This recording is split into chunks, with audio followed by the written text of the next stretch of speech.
So right now, everyone is talking about what happened between President Bola Ahmed Tinubu and top officials from the United States. The news flying around is that after that private meeting, Tinubu finally opened up about what's really going on with the whole bandit situation in the northern part of Nigeria. And honestly, this whole thing has got people talking. Because for so long, Nigerians have been asking, what is the truth behind all these bandit attacks? Who are these people? And why does it seem like they can operate so freely? Now, after this meeting, people are saying the president spoke more honestly than ever before, admitting that the issue has gone beyond what many thought. That it's not just random attacks anymore, but something that has eaten deep into the country's system. It's now clear that what started years ago as local criminal activity has grown into a well-organized network that threatens peace in so many states.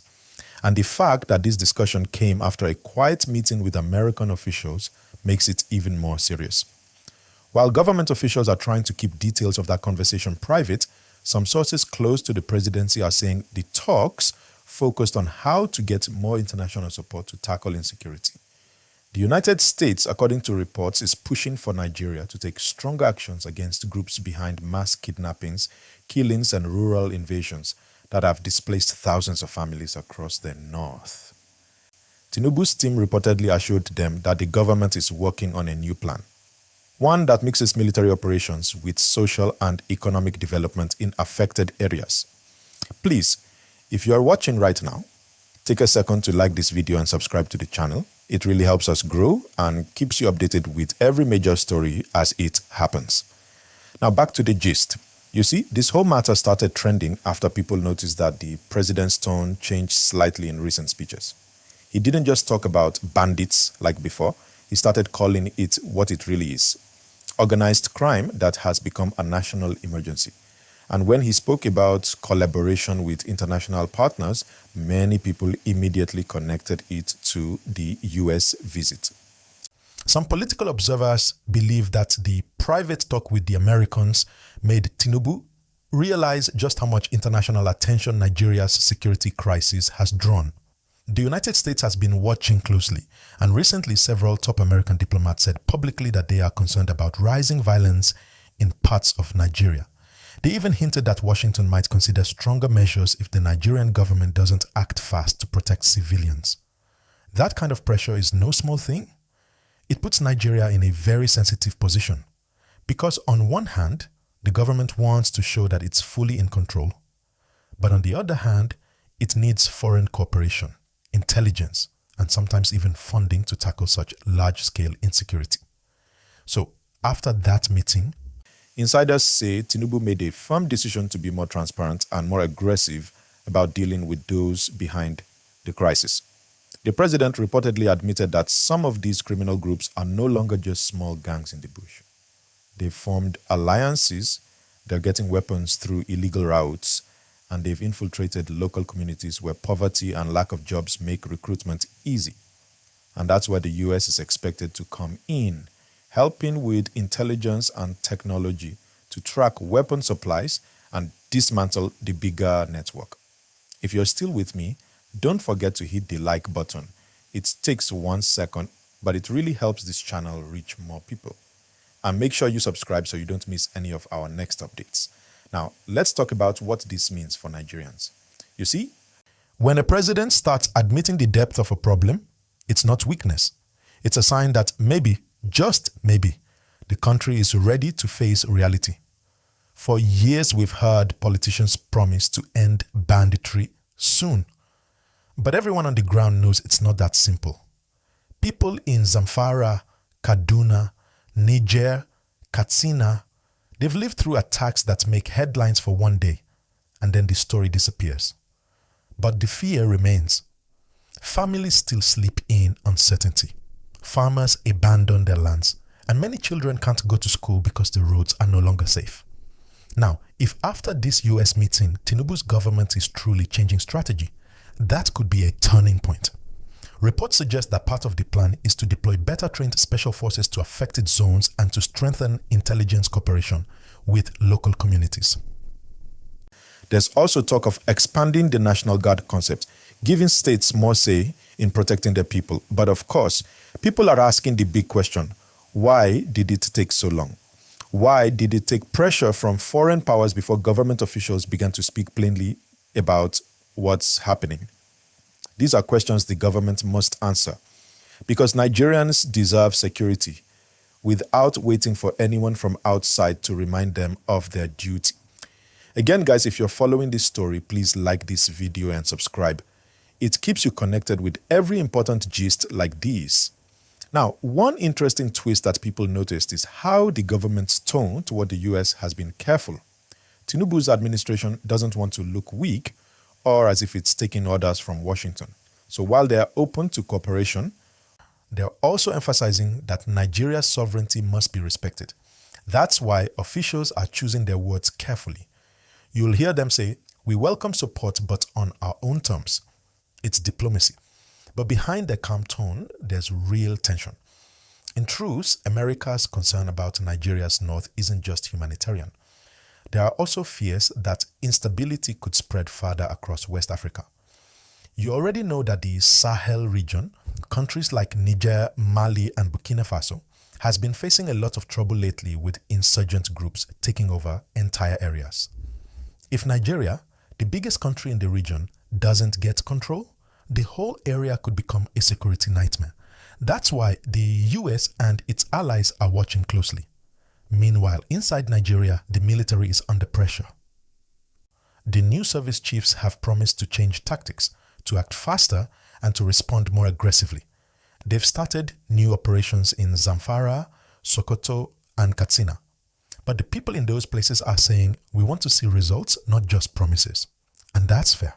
Because after years of hearing the same pledges, Nigerians want to feel safe again, not just listen to government statements. At the same time, the government is talking about development, creating jobs, building schools, fixing roads, because they now understand that poverty and neglect feed insecurity. Many young men who join these armed groups do so because they feel forgotten by the system. So Tinubu's advisors are reportedly telling him that military action alone will never solve it. They need to fix the root causes too. So now, let's go deeper into what could actually change after this secret meeting. From everything that has been happening since that discussion, it looks like the government is preparing a new approach to handle the insecurity in the north. Tinubu, according to insiders, is no longer depending only on the reports from security agencies. He's now demanding results, real results. That's why you may have noticed that recently several top military officers have been rotated and given strict deadlines. The president reportedly told them that the era of endless excuses is over and that Nigerians are tired of hearing about logistics challenges every time something goes wrong. And that right there is a major shift. Because for a long time, one of the problems in Nigeria's fight against banditry was accountability. Each administration would pour billions into security, but the results never matched the investment. So this new attitude of show me results could make a real difference if it's backed by action. But there's also a political side to all of this. After the US meeting, Tinubu's team knows that the world is watching more closely than ever. America and other international partners want to see progress, not just press statements. That's why, if you listen carefully, you'll notice government spokespeople now sound more serious when they talk about banditry and terrorism. They're using words like national emergency, collective responsibility, and international cooperation. These aren't random phrases. They are signals that Nigeria wants to show that it's ready to handle the issue transparently and with a real commitment. Now, let's be real with ourselves. Every Nigerian wants peace. No one wants to live in fear or hear about kidnappings and attacks every week. But peace won't just appear from nowhere. It takes leadership, strategy, and honesty. And this might be the first time in a long while that the government is admitting the scale of the problem openly. Whether it's called admitting the truth or simply facing reality, it's a moment of reckoning for the country. If you've watched this far, please pause for a second and like this video. It really helps more people see this kind of deep gist. And if you haven't subscribed yet, hit that button right now so you won't miss our next updates, because what's coming next will be even more interesting. Now, let's look at what Nigerians themselves are saying. many citizens are hopeful but still cautious.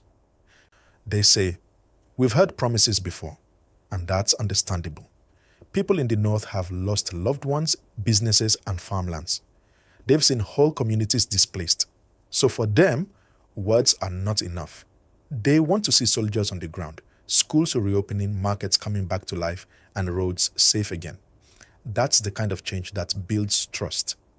On the other hand, some analysts believe that if the US really supports Nigeria with technology and intelligence, like drones, satellite tracking, and information sharing, it could help cut off the movement of weapons and funds that sustain these criminal groups. That's why this meeting might turn out to be a big turning point, even if it wasn't fully publicized. But here's another interesting part. Some people think the president's new openness might also be political. They say it's a way to send a message both to Nigerians and to international observers that his government is not hiding anything and is willing to work with anyone to bring peace. Whatever the case, if it leads to progress, that's what matters most. Because at the end of the day, all Nigerians want is safety, jobs, and a sense of normal life. Now, moving forward, what can we expect? Reports suggest that the government plans to increase community-based intelligence. That means using local people who know their environment to work with security forces.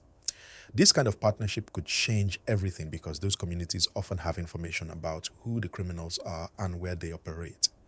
When security forces work hand in hand with locals, results come faster. Another key thing the government is considering is improving border control. Most of the weapons used by these bandits come through porous borders.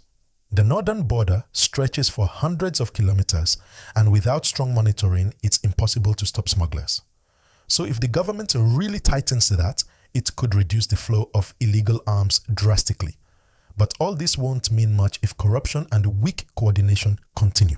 The president himself reportedly acknowledged that security funds must now be monitored strictly and that the people handling those resources must be held accountable. Because corruption in the security sector has been one of Nigeria's biggest setbacks in this fight. If that changes, a lot will change. Now, here's what I think is most important for you to take away from this story. The truth is that what we call banditry today started years ago as small groups of rustlers and kidnappers, but it has grown into something more complex, a network that feeds on poverty, unemployment, and weak governance. So solving it requires more than guns and soldiers. It needs schools, jobs, justice, and leadership that people can trust. And that's exactly what Tinubu's administration says it's now focusing on after this US conversation, combining military force with real development. If that plan truly happens, maybe, just maybe, Nigeria could begin to see a lasting solution. But it must be consistent, not just a reaction to pressure or headlines. So the question Nigerians are asking now is simple. Will Tinubu's words translate into real change on the ground? Will we see safer communities, freer movement, and restored confidence in the government's ability to protect its people? Only time will tell. But one thing is sure, the whole world is watching. And as we continue to follow the story, we'll bring you every new update, every development, and every major decision that comes after this meeting.